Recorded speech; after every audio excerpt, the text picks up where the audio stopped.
السلام عليكم ورحمة الله وبركاته. اللهم صل وسلم وبارك على سيدنا محمد وعلى آله وصحبه أجمعين عليه أفضل الصلاة والسلام. ازيكم عاملين ايه؟ يا رب تكونوا بخير وصحة وسعادة. قبل ما ابدأ الفيديو بتاع النهاردة ما تنسوش الاشتراك في القناة وتفعيل زر الجرس على كلمة الكل عشان يوصلكم مني كل جديد بجد. انا جبت فرخة وغسلتها زي ما هي، ما قطعتهاش بس بصوا، بعد ما غسلتها بشرت لها بصلة وبالملح المبهر وبالتوابل بتاعتنا، ورحت تبلتها كلها من تحت الجلد ومن جوه كلها وكده، وحطيتها في كيس ثلاجه وحطيتها في الفريزر بحيث ان انا لما عاوزه استخدمها هطلعها. النهارده بقى طلعتها. فجبت معلقتين كبار صلصه، وجبت الملح المبهر، وجبت فلفل اسود وروزماري وسبع بهارات وحبهان وكزبره وكمون وكل الحاجات ديتي ايه. كمان كنت والله عامله حسابي ان احط بضيفوا لها، انتوا نسيت اضيف لها، احط لها فص ثوم، بس ده نسيته خالص، رغم ان البرطمان بتاع الثوم كان جنبي على الترابيزه بس نسيته. حطيت كمان معلقه خل، بصوا خل، حطوا معلقه حلوه كبيره او معلقتين، بينعم الفرخه ويخليها تشرب التتبيله حلو. طبعا انا ما حطيتش بصل ولا حطيت حاجه، ليه؟ لان انا يعني محيجيها ببصل اديلها يمكن يومين وكانت في الفريزر. بس طبعا قلبت التوابل كله مع الصلصه، وهوريكم الفرخه لما اجيبها اوريها لكم، حتى هي ما كانتش صحت كويس من التلج. بصوا ادي الفرخه اهي، انا غسلها منضفاها، شايفين محيجيها ببصل اهو، شايفين البصل.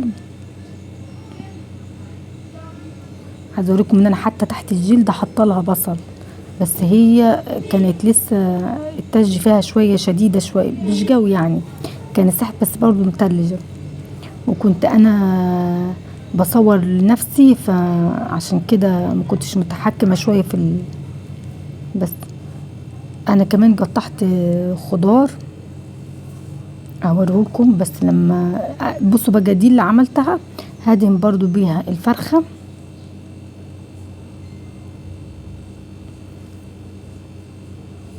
بصوا هدهن الفرخه كلها، ومن الجنب ده والجنب ده، ومن ورا ومن قدام ومن جوه ومن تحت الجلد بالصلصه.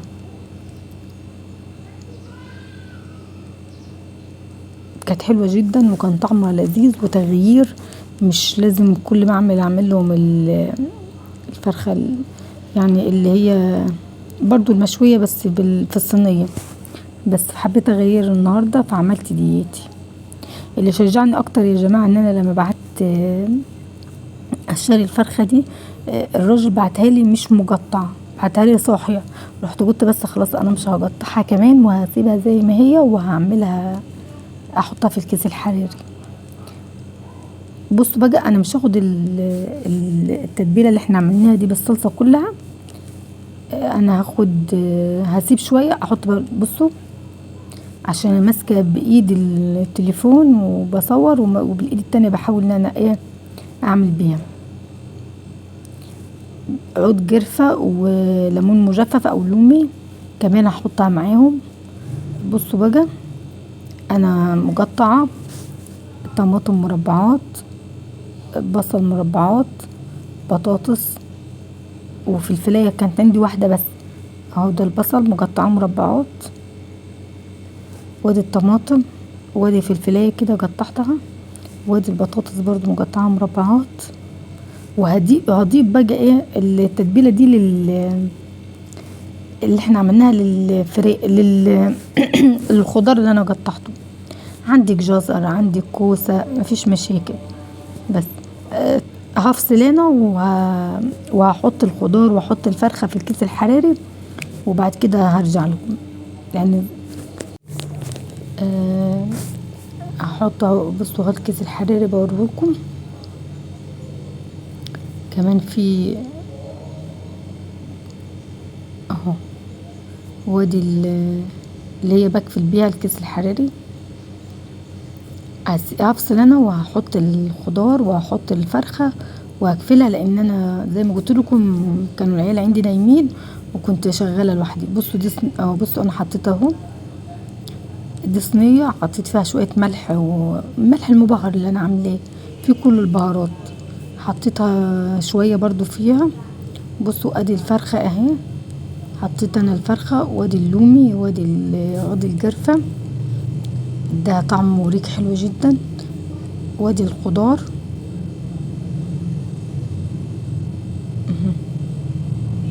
وربطتها وهعمل لها كده فتحتين كده اهو صغيره، حاجه صغيره خالص، وهدخلها الفرن علشان ايه. ودي ميه بحرك لكم، بقول لكم ان انا حاطه الميه بس.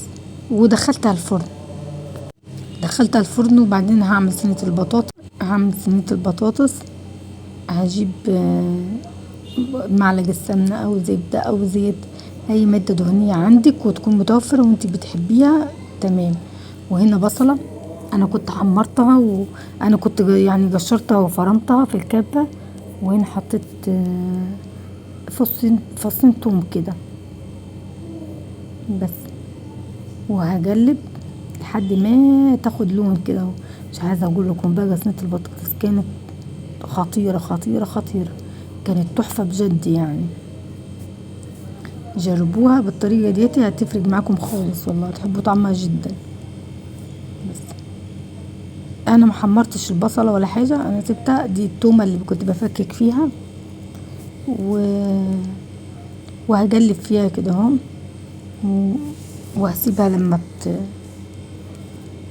تدبل معايا كده وتبقى تاخد لون. انا مش عايزاها تاخد لون اللي هو اللون الاحمر، اللون الاحمر جوي ده لا مش عايزاها، مش عايزه احمرها يعني، دوبك تدبل معايا وتاخد اللون الاصفر ده.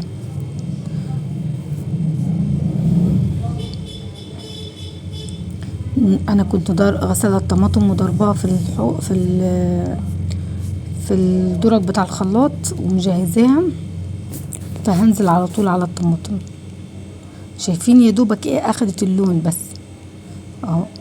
ضربت الطماطم ونزلت بيها وهسيبها، انا باجي هسيبها تغلي الطماطم لحد ما اقشر البطاطس.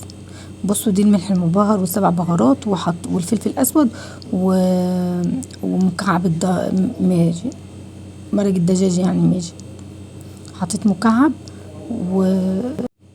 وهسيبها لما تغلي. طبعا انا سبتها غلت كويس عقبال ما قطعت انا البطاطس، عملتها شرايح وكمان قطعت بصلايه شرايح معاها بس. وعندك شوربه زوديها، ما عندكيش انت حاطه مرقه زودي بميه، مفيش مشاكل يعني، موجود عندنا هنعمله.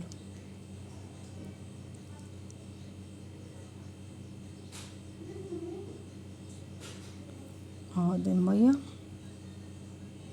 وجلبتها وهسيبها بقى ايه لما انا كنت هديها غلوتين وادخلها الفرن مع الصينيه بتاعت الفراخ بس، هتطيب وتحمر.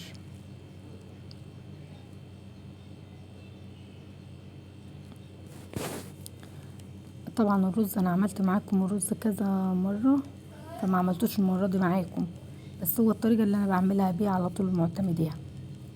ادي الاكل بعد ما طاب، ادي الرز اهو، بس كان الجو اليوم ده حر جدا الصراحه، انا ما قدرتش اقف لما احمر الرز فعملته كده. ادي الفرخه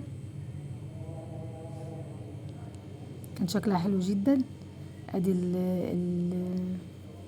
الخضار اهو، شايفين الخضار اللي هو طالع من الفرخه اهو. طبعا انا كنت فتحت عليها الشوايه اخدت لون، شايفين، والخضار كمان كان واخد لون كده وكان طعمه جميل جدا، والبصل وكله. وادي البطاطس شايفين الدمعه بتاعتها كانت تجيله وحمرا، وادي البطاطس اهو، ادي بطاطسايه كان طعمها حلو جدا،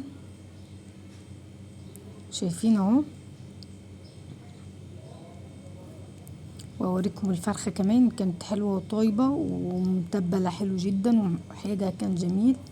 ادي البطاطس اهي، بوريكم البطاطس اهي ادي الفرخه اهي بصوا، هقطع حته. ادي دي الجلده، شايفين محمره، حتى اللحم بتاعها محمر، طيبه خالص بصوا، وفي نفس الوقت ماسكه نفسها. ادي الورك، الحته الاولانيه اللي قطعتها دي كانت من الصدر، ودي من الورك. يا رب الفيديو يكون عجبكم، ما تنسوش في الاشتراك والاعجاب، والسلام عليكم ورحمه الله وبركاته.